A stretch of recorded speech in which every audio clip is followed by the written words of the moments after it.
Hi all, എല്ലാവർക്കും ഭരണഘടനയുടെ മറ്റൊരു അധ്യായത്തിലേക്ക് സ്വാഗതം. ഈ സീരീസിലെ 4ാമത്തെ അധ്യായമാണിത്. ഇതിനു മുമ്പ് നമ്മൾ വളരെ പ്രധാനപ്പെട്ട ഒരു ടോപ്പിക്ക് ഡിസ്കസ് ചെയ്തു. ഭരണഘടനാ നിർമ്മാണ സഭയുമായി ബന്ധപ്പെട്ട ഒരു ക്ലാസ് നമ്മൾ ഡിസ്കസ് ചെയ്തതാണ്.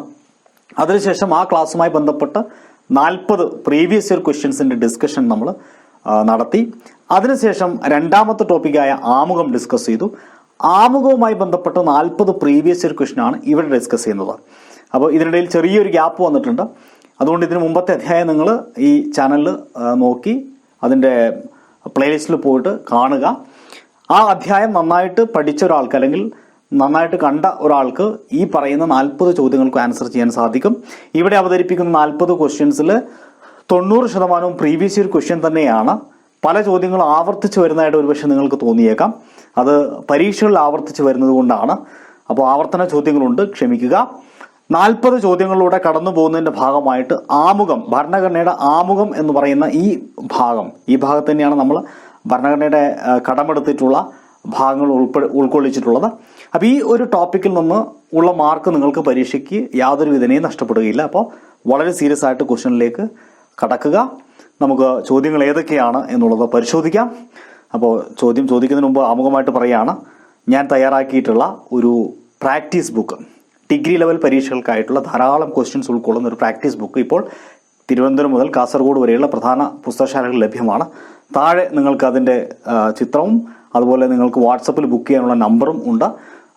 പഠനം എന്നത് വളരെ പ്രധാനപ്പെട്ടതാണ്. പഠിച്ചതിന് ശേഷം അതിനേക്കാൾ പ്രധാനപ്പെട്ട ഒന്നാണ് പ്രാക്ടീസ് ചെയ്യുക എന്നുള്ളത്. അപ്പോൾ 6000-ലധികം മോഡൽ ക്വസ്റ്റ്യൻസും പ്രീവിയസ് ഇയർ ക്വസ്റ്റ്യൻസും ഉൾക്കൊള്ളുന്ന ഒരു മികച്ച പുസ്തകമാണ്. അത്യാവശ്യം നല്ല രീതിയിലുള്ള ഒരു റിവ്യൂ ആണ് ഉദ്യോഗാർത്ഥികളുടെ ഇടയിൽ നിന്ന് കിട്ടിയിട്ടുള്ളത്. ആ പുസ്തകം വാങ്ങിയിട്ട് നിങ്ങൾ ഉപയോഗിക്കുക. ഓക്കെ, അപ്പോൾ നമ്മുടെ ഇന്നത്തെ 1ാമത്തെ ചോദ്യത്തിലേക്ക് കടക്കാം. ഭരണഘടനയുടെ ആമുഖം അറിയപ്പെടുന്നത് ഏതു പേരിലാണ്? ഇത് സ്പെഷ്യൽ ടീച്ചർ 2019 ചോദ്യമാണ്. ഭരണഘടനയുടെ ആമുഖം അറിയപ്പെടുന്നത് ഏതു പേരിലാണ്? വളരെ ലളിതമായ ഒരു ചോദ്യമാണ്. Option A frame, B article, C preamble, D preface. ഇതിലേതാണ് ശരിയായിട്ടുള്ള ആൻസർ? ഭരണഘടനയുടെ ആമുഖം അറിയപ്പെടുന്നത് ഏത് പേരിലാണ്? ആൻസർ ചെയ്തു എന്ന് വിശ്വസിക്കുന്നു. വളരെ പെട്ടെന്ന് ചെയ്യുക. 40 ചോദ്യമുണ്ട്. വീഡിയോ ഒരുപാട് ലെങ്ത് കൊണ്ടുപോകാൻ ഉദ്ദേശിക്കുന്നില്ല. ഓപ്ഷൻ സി ആണ് ശരി ഉത്തരം, പ്രിയാമ്പിൾ. ചോദ്യങ്ങൾ ചോദിക്കുമ്പോൾ ഒരു കടലാസ് എഴുതി വെക്കാൻ മറക്കരുത്. എന്നിട്ട് അവസാനം നിങ്ങളുടെ മാർക്ക് നിങ്ങളൊന്ന് കൂട്ടി നോക്കുക. 2ാമത്തെ ചോദ്യത്തിലേക്ക് കടക്കാം. എത്രാമത്തെ ഭേദഗതിയിലൂടെയാണ് ഇന്ത്യൻ ഭരണഘടനയുടെ ആമുഖത്തിൽ ആദ്യമായിട്ട് ഭേദഗതി വരുത്തിയത്? നമുക്കറിയാം, ഇന്ത്യയുടെ ഭരണഘടനയുടെ ആമുഖം ഒരിക്കൽ മാത്രമാണ് ഭേദഗതി ചെയ്യപ്പെട്ടിട്ടുള്ളത്. എത്രാമത്തെ ഭേദഗതിയിലൂടെയാണ് ഇന്ത്യൻ ഭരണഘടനയുടെ ആമുഖത്തിൽ ആദ്യമായിട്ട് ഒരു ഭേദഗതി വരുത്തിയിട്ടുള്ളത്? ജൂനിയർ ഇൻസ്പെക്ടർ 2013 ചോദ്യമാണ്. Option A 41, 42, 43, 44. ഏതാ ശരി ഉത്തരം? വളരെ ലളിതമായ ചോദ്യമാണ്. ഓപ്ഷൻ ബി ആണ് ശരി ഉത്തരം. 3ാമത്തെ ചോദ്യം. ഇന്ത്യൻ ഭരണഘടനയുടെ ആമുഖം എഴുതി തയ്യാറാക്കിയത് ആരാണ്? ആമുഖം എഴുതി തയ്യാറാക്കിയത് ആരാണ്? Option A B R Ambedkar, B Jawaharlal Nehru, C Rajendra Prasad and D Sachchidananda Sinha. Indian ഭരണഘടനയുടെ ആമുഖം എഴുതി തയ്യാറാക്കിയത് ആരാണ്? വളരെ ലളിതമായ മറ്റൊരു ചോദ്യമാണ്. ഓപ്ഷൻ ബി ആണ് ശരി ഉത്തരം, ജവഹർലാൽ നെഹ്റു ആണ്. ഞാൻ അതിന്റെ പശ്ചാത്തലത്തേക്ക് പോകുന്നില്ല, കാരണം ഈ ക്ലാസ് ഇതിന് മുമ്പ് എടുത്തതാണ്. പിന്നെ ഇതിന്റെ പശ്ചാത്തലം ഞാൻ ഓരോ ചോദ്യത്തിന്റെയും ബാക്ക്ഗ്രൗണ്ട് പറഞ്ഞാൽ പിന്നെ അടുത്ത ചോദ്യം ചിലപ്പോൾ ഞാൻ പറഞ്ഞ കാര്യമായിരിക്കും. അതുകൊണ്ട് ആണ് ഞാൻ ഇതിന്റെ വിശദീകരണത്തിലേക്ക് പോവാത്തത്. നിങ്ങൾക്കറിയാം, ജവഹർലാൽ നെഹ്റു അത് എഴുതുകയും ഏതോ ഒരു സമ്മേളനത്തിൽ, അല്ലെ, ഏത് സമ്മേളനം നിങ്ങൾക്കറിയാം, ആ സമ്മേളനത്തിലാണ് ഈ ഒബ്ജക്റ്റീവ് റെസൊല്യൂഷനായിട്ട് അദ്ദേഹം അത് അവതരിപ്പിക്കുന്നത്. പിന്നീട് മറ്റൊരു ഡേറ്റിൽ അത് ഭരണഘടനാ നിർമ്മാണ സഭ അത് അംഗീകരിച്ചിട്ടുണ്ട്. ആ ഡേറ്റും പ്രധാനപ്പെട്ടതാണ്. അതൊക്കെ പ്രീവിയസ് ഇയർ ക്വസ്റ്റ്യൻസ് ആയതുകൊണ്ട് ഇവിടെ വരും. നമുക്ക് നോക്കാം. രാഷ്ട്രപതിയുടെ തിരഞ്ഞെടുപ്പ്, രാജ്യസഭയിലേക്ക് അംഗങ്ങളെ നാമനിർദ്ദേശം ചെയ്യാനുള്ള പ്രസിഡന്റിന്റെ അധികാരം എന്നിവയ്ക്ക് നാം കടപ്പെട്ടിരിക്കുന്ന ഭരണഘടന ഏതാണ്? വുമൺ പോലീസ് കോൺസ്റ്റബിൾ 2018 ചോദ്യമാണ്. രാഷ്ട്രപതിയുടെ തിരഞ്ഞെടുപ്പ്, രാജ്യസഭയിലേക്ക് അംഗങ്ങളെ നാമനിർദ്ദേശം ചെയ്യാനുള്ള പ്രസിഡന്റിന്റെ അധികാരം. ഇത് ഓപ്ഷൻ എ ആണ് ശരി ഉത്തരം, അയർലാൻഡ് ആണ്. ഓപ്ഷൻ എ അയർലാൻഡ് ആണ് ശരി ഉത്തരം. 5ാമത്തെ ചോദ്യത്തിലേക്ക് നമ്മൾ പോവുകയാണ്. ഇന്ത്യൻ ഭരണഘടനയിലെ മൗലിക അവകാശങ്ങൾ ഏത് ഭരണഘടനയെ മാതൃകയാക്കി തയ്യാറാക്കിയിട്ടുള്ളതാണ്? നമുക്കറിയാം മൗലിക അവകാശങ്ങൾ എന്ന് പറഞ്ഞാലേ ഭരണഘടനയുടെ മർമ്മപ്രധാനമായ ഭാഗമാണ് മൗലിക അവകാശങ്ങൾ എന്ന് പറയുന്നത്. മൗലിക അവകാശങ്ങൾ. ഓക്കെ, ഈ മൗലിക അവകാശങ്ങൾ ഏത് ഭരണഘടനയെ മാതൃകയാക്കി തയ്യാറാക്കിയിട്ടുള്ളതാണ്? വളരെ പ്രധാനപ്പെട്ട ഒരു ക്വസ്റ്റ്യനാണ്.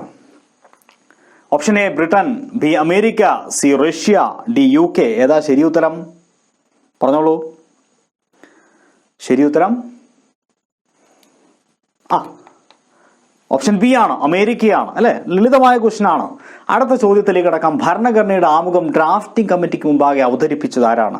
ഭരണഘടനയുടെ ആമുഖം ഡ്രാഫ്റ്റിംഗ് കമ്മിറ്റിക്ക് മുമ്പാകെ, ഭരണഘടനയുടെ നിർമ്മാണത്തിന്റെ ഭാഗമായിട്ടൊരു ഡ്രാഫ്റ്റിംഗ് കമ്മിറ്റി ഉണ്ടായിരുന്നു. നിങ്ങൾക്കറിയാം ആരാണ് അതിന്റെ ചെയർമാൻ എന്നുള്ളതൊക്കെ നിങ്ങൾക്കറിയാം. അപ്പോൾ ആ ഒരു ഡ്രാഫ്റ്റിംഗ് കമ്മിറ്റിക്ക് മുമ്പേ ഭരണഘടനയുടെ ആമുഖം അവതരിപ്പിച്ച വ്യക്തി ആരാണ്? B R Ambedkar, Mahatma Gandhi, Jawaharlal Nehru, BN Rao. അത് മറ്റാരുമല്ല, നമുക്കറിയാം ജവഹർലാൽ നെഹ്റു ആണ് ഭരണഘടനയുടെ ആമുഖം എഴുതി തയ്യാറാക്കിയ ആൾ. അദ്ദേഹം തന്നെയാണ് ദ ഡ്രാഫ്റ്റിംഗ് കമ്മിറ്റിയിൽ അവതരിപ്പിച്ചതും. ഏഴാമത്തെ ചോദ്യം, സ്വാതന്ത്ര്യം, സമത്വം, സാഹോദര്യം. മനോഹരമായ 3 പദങ്ങളാണ് അല്ലെ. സ്വാതന്ത്ര്യം, സമത്വം, സാഹോദര്യം. ഈ ആശയം ഇന്ത്യൻ ഭരണഘടന കടമെടുത്തിട്ടുള്ളത് എവിടെ നിന്നാണ്? 2018 മറ്റൊരു ചോദ്യമാണ്.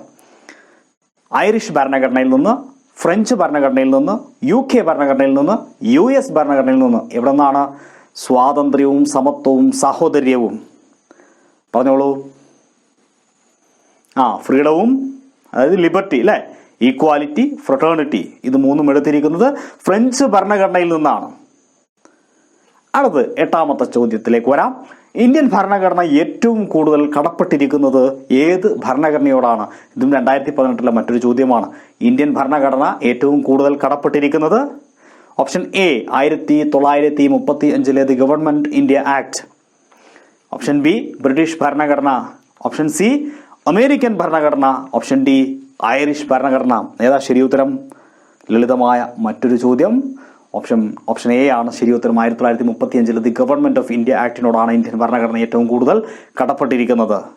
9ാമത്തെ ചോദ്യം, ഏക പൗരത്വം എന്ന ആശയം ഇന്ത്യൻ ഭരണഘടന കടമെടുത്തിരിക്കുന്നത് എവിടെ നിന്നാണ്? സെക്രട്ടേറിയറ്റ് അസിസ്റ്റന്റ് 2018 ചോദ്യമാണ്. ഏക പൗരത്വം എന്ന് പറയുന്ന ആശയം കേട്ടാൽ തന്നെ നമുക്ക് ആൻസർ വരും അല്ലെ. ഏതാണ്? USA ആണോ, ഫ്രാൻസ് ആണോ, ഇറ്റലി ആണോ, UK ആണോ? ലളിതമായ മറ്റൊരു ചോദ്യമാണ്. ഒരു സംശയം വേണ്ട. UK, ബ്രിട്ടൻ, ഇംഗ്ലണ്ടിന്റെ ഭരണഘടനയിൽ നിന്നാണ് ഏക പൗരത്വം എന്ന് പറയുന്ന ആശയം നമ്മൾ കടം കൊണ്ടിട്ടുള്ളത്. 10ാമത്തെ ചോദ്യം, എത്രാമത്തെ ഭേദഗതിയിലൂടെയാണ് സോഷ്യലിസം എന്ന വാക്ക്? നമ്മുടെ രാജ്യത്തെ ഏറ്റവും പ്രധാനപ്പെട്ട ഒരു പ്രമുഖമായ ഒരു പ്രയോഗമാണ് സോഷ്യലിസം. ഈ സോഷ്യലിസം എന്ന വാക്ക് ഇന്ത്യൻ ഭരണഘടനയുടെ ആമുഖത്തിൽ ചേർത്തത് ഏത് ഭേദഗതിയിലൂടെയാണ്? Option A 42, option B 41, option C 40, option D 43. ഏതായിരിക്കും ഇവിടെ ശരി ഉത്തരം? ലളിതമായ മറ്റൊരു ചോദ്യം. ഒരു സംശയം വേണ്ട. ഭരണഘടനയുടെ ആമുഖം ഒരിക്കൽ മാത്രമേ അമെൻമെന്റ് ചെയ്തിട്ടുള്ളൂ. ആ അമെൻമെന്റിലാണ് സോഷ്യലിസം എന്ന് പറയുന്ന വാക്ക്. സോഷ്യലിസം മാത്രമല്ല, വേറെയും ചില വാക്കുകളുണ്ട്. ചിലപ്പോൾ അതിനെയും ക്വസ്റ്റ്യൻ ആവും. നമുക്ക് നോക്കാം. 11ാമത്തെ ചോദ്യം, ഇന്ത്യൻ ഭരണഘടനയുടെ ആമുഖം എന്ന ആശയത്തിന് ഏത് രാജ്യത്തോടാണ് നമ്മൾ കടപ്പെട്ടിരിക്കുന്നത്? ഈ ചോദ്യം പല രൂപത്തിലും പല ഭാവത്തിലും പരീക്ഷകളിൽ വന്നുകൊണ്ടേയിരിക്കുകയാണ്. Soviet Union, Britain, France, America. Indian ഭരണഘടനയുടെ ആമുഖം എന്ന ആശയത്തിന് നാം ഏത് രാജ്യത്തോടാണ് കടപ്പെട്ടിരിക്കുന്നത്? ചോദിക്കേണ്ട ആവശ്യമുണ്ടോ? അമേരിക്കയുടെ ഭരണഘടനയോടാണ്. 12ാമത്തെ ചോദ്യത്തിലേക്ക് കടക്കാം. താഴെ പറയുന്നവയിൽ അമേരിക്കൻ ഭരണഘടനയിൽ നിന്ന് കടമെടുത്തിട്ടുള്ള ആശയം ഏതാണ്? ഈ ചോദ്യം ചോദിക്കുമ്പോൾ നിങ്ങൾക്ക് തമാശയായിട്ട് തോന്നാം. തമാശയല്ല, ഇത് ആവർത്തിച്ച് ചോദിക്കുന്ന പല പരീക്ഷകളിലും തിരിച്ചും മറച്ചും ചോദിച്ചുകൊണ്ടിരിക്കുകയാണ്. ഉത്തരം ഒന്ന് തന്നെയാണ്, എങ്കിലും ഇത് ആവർത്തിച്ച് ചോദിച്ചുകൊണ്ടിരിക്കുകയാണ്. അതായത് അമേരിക്കൻ ഭരണഘടനയിൽ നിന്ന് കടമെടുത്തിട്ടുള്ള ഏറ്റവും പ്രധാനപ്പെട്ട ഒന്നാണ് മൗലിക അവകാശങ്ങൾ. അതറിയാത്ത ഒരു കുട്ടി പോലും ഈ ക്ലാസ് കാണുന്നുണ്ടാവില്ല, പ്രത്യേകിച്ച് ഇതിന് മുമ്പത്തെ അധ്യായം കണ്ടവരും. ജുഡീഷ്യൽ റിവ്യൂ അല്ലെ, അമേരിക്കൻ ഭരണഘടനയുമായി ബന്ധപ്പെട്ടതാണ്. പിന്നെയോ ഉപരാഷ്ട്രപതി, അതുപോലെ രാജ്യസഭ, ഇംപീച്ച്മെന്റ്, അങ്ങനെ കുറെ കാര്യങ്ങളുണ്ട് അല്ലെ. ഓക്കെ, അടുത്തതിലേക്ക് നമുക്ക് വരാം. പഞ്ചവത്സര പദ്ധതികൾ എന്ന ആശയം കടമെടുത്തിരിക്കുന്ന രാജ്യം? Option A Britain, B USA, C Russia, D Canada. പഞ്ചവത്സര പദ്ധതികൾ എന്ന ആശയം കടമെടുത്തിരിക്കുന്ന രാജ്യം വളരെ ഇമ്പോർട്ടൻ്റ് ആയ മറ്റൊരു ചോദ്യമാണ്. പരീക്ഷയ്ക്ക് ആവർത്തിച്ച് ചോദിച്ചിട്ടുള്ള ഒരു ചോദ്യമാണ്. പഞ്ചവത്സര പദ്ധതികൾ എന്ന് കേൾക്കുമ്പോൾ നമുക്ക് റഷ്യയെ ആണ് ഓർമ്മ വരിക. റഷ്യയുടെ ഭരണഘടനയാണ് പഞ്ചവത്സര പദ്ധതികളുമായി ബന്ധപ്പെട്ട് 5 ഇയർ പ്ലാനുമായി ബന്ധപ്പെട്ട് നമ്മൾ ഓർത്തിരിക്കേണ്ടത്. 14ാമത്തെ ചോദ്യത്തിലേക്ക് വരാം. ഇന്ത്യൻ ഭരണഘടനയുടെ ആത്മാവ് എന്ന് വിശേഷിപ്പിക്കുന്നത്, ഇന്ത്യൻ ഭരണഘടനയുടെ soul of Indian constitution, Indian ഭരണഘടനയുടെ ആത്മാവ് എന്ന് വിശേഷിപ്പിച്ചത് ആരാണ്? വിശേഷിപ്പിക്കുന്നത് എന്തിനെയാണ്? മൗലിക അവകാശങ്ങൾ, മാർഗനിർദ്ദേശങ്ങൾ, അതുപോലെ ആമുഖം, മൗലിക കടമകൾ. ഈ ഒരു അധ്യായത്തിൽ അത് പ്രത്യേകിച്ച് ഞാൻ പ്രത്യേകിച്ച് അത് ഒരു ബുദ്ധിമുട്ടുള്ള കാര്യമല്ല. ആമുഖം തന്നെയാണ്, പ്രിയാമ്പിളാണ് അല്ലെ. Soul of Indian constitution means it is the preamble of the constitution. അടുത്ത ചോദ്യത്തിലേക്ക് നമുക്ക് വരാം. ഫ്രഞ്ച് ഭരണഘടനയിൽ നിന്ന് ഇന്ത്യ കടമെടുത്ത ആശയം ഏതാ? ഫ്രാൻസ് റിപ്പബ്ലിക് എന്ന ആശയം, നിർദ്ദേശക തത്വങ്ങൾ, മൗലിക അവകാശം, മൗലിക കർത്തവ്യം. ഈ തന്നിരിക്കുന്ന 4 ഏതാണ് ഫ്രാൻസുമായി ബന്ധപ്പെട്ട ഫ്രഞ്ച് ഭരണഘടനയുമായി ബന്ധപ്പെട്ട ആശയം? റിപ്പബ്ലിക് അല്ലെ, റിപ്പബ്ലിക് എന്ന് പറയുന്ന ആശയമാണ്. അടുത്തത്, ഇന്ത്യൻ ഭരണഘടനയുടെ ആമുഖത്തിൽ പറയുന്നു ഇന്ത്യ ഒരു ഡാഷ് ആണെന്ന്. ഇന്ത്യയുടെ ഭരണഘടനയുടെ ആമുഖത്തിൽ ഇന്ത്യ എങ്ങനെ ഒരു രാജ്യമാണെന്നാണ് പറയുന്നത്? ഓപ്ഷൻ എ പരമാധികാര സോഷ്യലിസ്റ്റ് മതേതര ജനാധിപത്യ റിപ്പബ്ലിക്, ഓപ്ഷൻ ബി പരമാധികാര സോഷ്യലിസ്റ്റ് മതേതര റിപ്പബ്ലിക്, ഓപ്ഷൻ സി പരമാധികാര ജനാധിപത്യ റിപ്പബ്ലിക്, ഓപ്ഷൻ ഡി പരമാധികാര ജനാധിപത്യ സോഷ്യലിസ്റ്റ് റിപ്പബ്ലിക്. ഏതാ ശരി ഉത്തരം? ഒരു സംശയം വേണ്ട, ആദ്യത്തെ തന്നെയാണല്ലോ ഓപ്ഷൻ എ. ഇന്ത്യ ഒരു പരമാധികാര, ഒരു സോവറിൻ, സോഷ്യലിസ്റ്റ്, മതേതര അല്ലെ, സെക്യുലർ, ജനാധിപത്യ ഡെമോക്രാറ്റിക് റിപ്പബ്ലിക് ആണ്. ഇന്ത്യ ഒരു പരമാധികാര സോഷ്യലിസ്റ്റ് മതേതര ജനാധിപത്യ റിപ്പബ്ലിക് ആണ്. 17ാമത്തെ ചോദ്യം, ഇന്ത്യൻ ഭരണഘടനയുടെ കവർ പേജ് തയ്യാറാക്കിയത് ആരാണ്? Option A Aleena mount batten. അവിടെ ആ അക്ഷരത്തിൻ്റെ ചെറിയ പ്രശ്നമുണ്ട്, അത് ഉണ്ടായാണ്, മിസ്സിംഗ് ആണ്. Mount batten. GB Kulkarni, Nandalal Bose, PDP ആചാരി. ഇന്ത്യൻ ഭരണഘടനയുടെ കവർ പേജ് തയ്യാറാക്കിയത് ആരാണ്? ഒരു സംശയവും വേണ്ട, നന്ദലാൽ ബോസ് ആണ്. എല്ലാവർക്കും അറിയാവുന്ന ചോദ്യങ്ങളാണ് ഇതെല്ലാം. 18ാമത്തെ ചോദ്യം, ഭരണഘടനയുടെ ആമുഖത്തെ ഭരണഘടനയുടെ സാരാംശം. ക്ഷമിക്കണം, ഈ ഒരു പോയിന്റ് കഴിഞ്ഞ അധ്യായത്തിൽ ഞാൻ ഭരണഘടനയുടെ താക്കോൽ എന്ന് ആവർത്തിച്ച് പറഞ്ഞിട്ടുണ്ട്. അപ്പോൾ അത് എന്താണെന്നറിയില്ല, നമ്മൾ കുറേ കാലങ്ങളായിട്ട് നമ്മുടെ ഈ ഗൈഡുകളും മറ്റ് റഫറൻസ് മെറ്റീരിയലൊക്കെ അത്തരത്തിൽ മലയാളീകരിച്ച് എഴുതിയതായിട്ട് കാണാൻ സാധിക്കും. അത് യഥാർത്ഥത്തിൽ തെറ്റാണ് എന്നുള്ളതാണ് നിങ്ങൾ മനസ്സിലാക്കേണ്ടത്. ഭരണഘടനയുടെ താക്കോലല്ല, കീനോട്ടാണ്. കീനോട്ട് മീൻസ് ഇറ്റ്സ് നോട്ട് താക്കോൽ, അത് സാരാംശമാണ്. പക്ഷേ ഒട്ടുമിക്ക പുസ്തകങ്ങളും ആ ഒരു തെറ്റായ പോയിന്റ് റഫറൻസ് പുസ്തകങ്ങളൊക്കെ ഫോളോ ചെയ്യുന്നതായിട്ട് കാണുന്നു. അങ്ങനെയാണ് നമ്മുടെ കഴിഞ്ഞ അധ്യായത്തിലും അത്തരത്തിൽ മിസ്റ്റേക്ക് കയറി പറ്റിയത്. അപ്പോൾ നിങ്ങൾ തിരുത്തുക. ഭരണഘടനയുടെ സാരാംശം, കീനോട്ട് എന്ന് വിശേഷിപ്പിച്ചത് ആരാണ്? ഏണസ്റ്റ് ബാർക്കർ അല്ലെ. കീനോട്ട് മീൻസ് സാരാംശം, ഏണസ്റ്റ് ബാർക്കർ. 19ാമത്തെ ചോദ്യത്തിലേക്ക് കടക്കാം. താഴെ തന്നിരിക്കുന്നവയിൽ ബ്രിട്ടീഷ് ഭരണഘടനയിൽ നിന്നും കടമെടുത്തിരിക്കുന്ന ആശയം ഏതാണ്? അടിയന്തരാവസ്ഥ, ക്യാബിനറ്റ് സിസ്റ്റം, ജുഡീഷ്യൽ റിവ്യൂ, ഭേദഗതി. ബ്രിട്ടീഷ് ഭരണഘടനയിൽ നിന്ന് കുറേ കാര്യങ്ങൾ എടുത്തിട്ടുണ്ട് അല്ലേ, നമുക്കറിയാം ഏതൊക്കെയാണെന്നുള്ളത്. അതിൽ അടിയന്തരാവസ്ഥയുണ്ട്, ക്യാബിനറ്റ് സിസ്റ്റം ഉണ്ട്, ജുഡീഷ്യൽ റിവ്യൂ ഉണ്ട്, ഭേദഗതിയുണ്ട്. ക്യാബിനറ്റ് സിസ്റ്റം വളരെ പ്രധാനപ്പെട്ടതല്ലേ. ക്യാബിനറ്റ് സിസ്റ്റം, നിയമനിർമ്മാണം, ഏകപൗരത്വം, ഇതൊക്കെയാണ് ബ്രിട്ടീഷ് ഭരണഘടനയിൽ നിന്ന് എടുത്തിട്ടുള്ള പ്രധാനപ്പെട്ട പോയിന്റുകൾ എന്ന് പറയുന്നത്. അതിലൊന്നാണ് ക്യാബിനറ്റ് സിസ്റ്റം. അത് എല്ലാത്തിൻ്റെയും ഒരു സത്തയാണ്, അല്ലെങ്കിൽ എല്ലാത്തിൻ്റെയും ഒരു ആണിക്കല്ലാണ് ഈ ക്യാബിനറ്റ് സിസ്റ്റം എന്ന് പറയുന്നത്. അപ്പോൾ അതെടുത്തിരിക്കുന്നത്, പ്രധാനപ്പെട്ട കാര്യങ്ങളൊക്കെ എടുത്തിരിക്കുന്നത് ബ്രിട്ടീഷ് ഭരണഘടനയിൽ നിന്നാണ്. 20ാമത്തെ ചോദ്യം, ഇന്ത്യയിൽ നിലനിൽക്കുന്ന നിയമവാഴ്ച കടം കൊണ്ടത് ഏത് രാജ്യത്തു നിന്നാണ്? ഈ ഉണ്ടായാണ് അവിടെ മിസ്സിംഗ് ഉള്ളത്. ബ്രിട്ടൻ, ജർമ്മനി, കാനഡ ആൻഡ് ദക്ഷിണാഫ്രിക്ക. ഒരു ബോണസ് മാർക്ക് കിട്ടിയല്ലേ ഇതിനു മുമ്പത്തെ ചോദ്യത്തിൽ ഞാൻ പോയിന്റ് പറയാം. അതാണ് ഞാൻ ഈ അനുബന്ധ കാര്യങ്ങൾ പറയാതെ പോകുന്നത്. ചിലപ്പോൾ അത് ചോദ്യമായിട്ട് വരും. അപ്പോൾ നിങ്ങൾക്ക് ഈ ക്വസ്റ്റ്യൻ ആൻസർ ചെയ്യാനുള്ള രസം നഷ്ടപ്പെടും. ഇവിടെ നമുക്കറിയാം ബ്രിട്ടനാണ് നിയമവാഴ്ച കടം കൊണ്ടത്. ഏകപൗരത്വവും നിയമവാഴ്ചയും ഒക്കെ കടം കൊണ്ടത് ബ്രിട്ടീഷ് ഭരണഘടനയിൽ നിന്നാണ്. അതുപോലെ നമുക്കറിയാം നമ്മുടെ പാർലമെന്ററി ജനാധിപത്യം സിസ്റ്റം ഒക്കെ ബ്രിട്ടൻ ഭരണഘടനയിൽ നിന്നാണ്. 21 ഇന്ത്യൻ ഭരണഘടനയുടെ രൂപീകരണത്തിന് കാരണമായ ആക്ട് ഏതാണ്? Indian council act 1909, government of India act 1919, government of India act 1935, Indian independence act 1947. ഏതാ ശരി ഉത്തരം? ലളിതമായ ചോദ്യം തന്നെയാണ്. Government of India act 1935. ഇത് നമ്മൾ നേരത്തെ മറ്റൊരു ക്വസ്റ്റ്യൻ കണ്ടിരുന്നു. 22ാമത്തെ ചോദ്യം, ഇന്ത്യൻ ഭരണഘടനയുടെ ആമുഖത്തിന്റെ ശില്പി ആരാണ്? ആർക്കിടെക്ടർ അല്ലേ? Okay. Jawaharlal Nehru, BR Ambedkar, BN Rao, Mahatma Gandhi. ഭരണഘടനയുടെ ശില്പിയല്ല, ആമുഖത്തിന്റെ ശില്പിയാണ്. അത് മറക്കരുത്. ആർക്കിടെക്ട് ഓഫ് ദ പ്രിയാമ്പിൾ ആണ്, not the constitution. Jawaharlal Nehru ആണ്, അദ്ദേഹമാണ് ഇത് എഴുതി തയ്യാറാക്കിയത് അല്ലേ?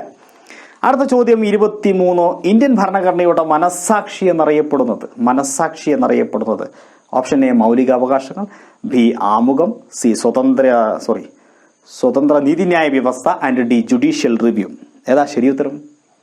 മറ്റൊരു ലളിതമായ ക്വസ്റ്റ്യൻ. ഇന്ത്യൻ ഭരണഘടനയുടെ മനസ്സാക്ഷി എന്നറിയപ്പെടുന്നത് എന്താ? ആമുഖം തന്നെയാണ് അല്ലെ? പ്രിയാമ്പിൾ. 24ാമത്തെ ചോദ്യം, നെഹ്റു അവതരിപ്പിച്ച ലക്ഷ്യപ്രമേയത്തെ ഇന്ത്യൻ ഭരണഘടനയുടെ ആമുഖമായി ഭരണഘടനാ നിർമ്മാണ സമിതി അംഗീകരിച്ചത് എന്നാണ്? വളരെ പ്രധാനപ്പെട്ട ഒരു പോയിന്റാണ്. നെഹ്റു ലക്ഷ്യപ്രമേയം ഒബ്ജക്റ്റീവ് റെസൊല്യൂഷൻ അവതരിപ്പിച്ചു. അതെപ്പോഴാണ് നിങ്ങൾക്കറിയാം? 1946 ഡിസംബറിലാണ്. ഡേറ്റ് ചിലപ്പോൾ വരാനിരിക്കുന്നതുകൊണ്ട് ഞാൻ പറയുന്നില്ല. അതിനുശേഷം 1947 ഇന്ത്യക്ക് സ്വാതന്ത്ര്യം കിട്ടുന്നത് നിങ്ങൾക്കറിയാം. 47 ജനുവരി മാസം 22-ാം തീയതിയാണ് അത് ഭരണഘടനാ നിർമ്മാണ സഭ ആമുഖമായിട്ട് അംഗീകരിക്കുന്നത്. വളരെ പ്രധാനപ്പെട്ട പോയിന്റാണ്. 25ാമത്തെ ചോദ്യം, ഇന്ത്യൻ ഭരണഘടനയുടെ രത്നമെന്നറിയപ്പെടുന്നത്? ആമുഖം, ജുഡീഷ്യൽ റിവ്യൂ, മൗലികാവകാശങ്ങൾ, ഇംപീച്ച്മെന്റ്. ഏതാ? ചോദിക്കാനുണ്ടോ? ആമുഖം അല്ലേ? യെസ്. അപ്പൊ 26ാമത്തെ ചോദ്യത്തിലേക്ക് നമ്മൾ കടക്കാണ്. ആമുഖം ഭേദഗതി ചെയ്യുമ്പോൾ ഇന്ത്യൻ പ്രധാനമന്ത്രി ആരായിരുന്നു? ഇന്ദിരാഗാന്ധി, ഗുൽസാരിലാൽ നന്ദ, ജവഹർലാൽ നെഹ്റു, ലാൽ ബഹദൂർ ശാസ്ത്രി. ആരാ? ഇന്ദിരാഗാന്ധി. 26ാമത്തെ ചോദ്യം, ഇതുമായി ബന്ധപ്പെട്ട് മറ്റൊരു ചോദ്യത്തിന് സാധ്യതയല്ല, ചോദിച്ചിട്ടുണ്ട്. ആമുഖം ഭേദഗതി ചെയ്യുമ്പോൾ ഇന്ത്യൻ രാഷ്ട്രപതി ആരായിരുന്നു? പ്രധാനമന്ത്രി ഇന്ദിരാഗാന്ധി ആയിരുന്നു. രാഷ്ട്രപതിയോ? വരഹഗിരി വെങ്കടഗിരി, ഫക്രുദ്ദീൻ അലി അഹമ്മദ്, മുഹമ്മദ് ഹിദായത്തുള്ള, സാക്കിർ ഹുസൈൻ. നമുക്കറിയാം അത് ഫക്രുദ്ദീൻ അലി അഹമ്മദാണ്. 28ാമത്തെ ചോദ്യത്തിലേക്ക് കടക്കാം. ഇന്ത്യൻ ഭരണഘടനയുടെ ആമുഖത്തിൽ ഉൾപ്പെടുത്തിയിരിക്കുന്ന ഏക തീയതി ഏതാണ്? ഈ ഭരണഘടനയ്ക്കായിട്ട് ബന്ധപ്പെട്ട ധാരാളം പ്രാക്ടീസ് ക്വസ്റ്റ്യൻസ് ഈ ബുക്കിലുണ്ട് കേട്ടോ. നിങ്ങൾ ഈ കാണുന്ന ഈ ബുക്കിനകത്ത് ധാരാളം പ്രാക്ടീസ് ക്വസ്റ്റ്യൻസ് ഉണ്ട്. അപ്പോൾ OMR പ്രാക്ടീസ് ബുക്ക് എന്നാണ്. OMR എന്ന് പറഞ്ഞാൽ OMR അല്ല, OMR പോലെ മാർക്ക് ചെയ്യാനുള്ള കോളംസ് അതിനകത്തുണ്ട്. അപ്പോൾ അതൊക്കെ വാങ്ങിയിട്ട് നിങ്ങൾ പ്രാക്ടീസ് ചെയ്യാം. നമുക്ക് ഒരുപാട് പ്രത്യേകിച്ച് ഡിഗ്രി ലെവൽ സെക്രട്ടറി അസിസ്റ്റന്റ് ഒക്കെ പരീക്ഷയ്ക്ക് തയ്യാറാക്കുന്നവർക്ക് ഗുണകരമായിരിക്കും. ഓക്കെ. ഇന്ത്യൻ ഭരണഘടനയുടെ ആമുഖത്തിൽ ഉൾപ്പെടുത്തിയിരിക്കുന്ന ഏക തീയതി 1949 നവംബർ 26 എന്താ ഈ നവംബർ 26-ന്റെയും 1949-ന്റെയും പ്രത്യേകത ഞാൻ പറയണ്ടല്ലോ. ഇതിനു മുമ്പത്തെ അധ്യായം കണ്ടവർക്കറിയാം. അറിയില്ലെങ്കിൽ അറിയുമെങ്കിൽ താഴെ കമന്റ് ബോക്സിൽ രേഖപ്പെടുത്തൂ. 1949 നവംബർ 26 പ്രത്യേകത എന്ത്? താഴെ കമന്റ് ബോക്സിൽ കാണണോ അതിന്റെ ഉത്തരം കേട്ടോ. 29 ഭരണഘടനയ്ക്ക് ആമുഖമെന്ന ആശയം ആദ്യമായി ഉന്നയിച്ചതാര്? Jawaharlal Nehru, BR Ambedkar, BN Rao, Mahatma Gandhi. BN Rao ആണ് അല്ലെ? BN റാവു.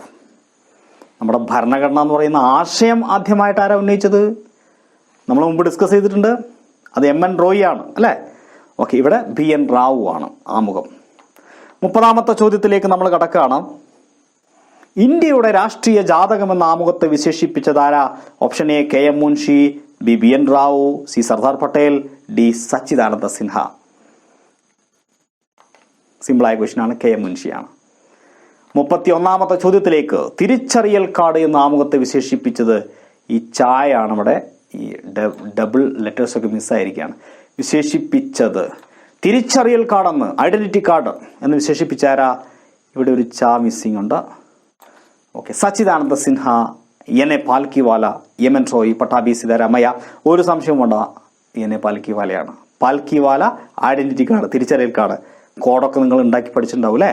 നല്ല പേരാണ്, ഓർത്തിരിക്കാൻ പറ്റിയ പേരാണ്. ഐഡന്റിറ്റി കാർഡും പാൽക്കി വാലയും നിങ്ങൾക്ക് ബന്ധപ്പെടുത്തി പഠിക്കാൻ എളുപ്പമുള്ള പേരാണ്.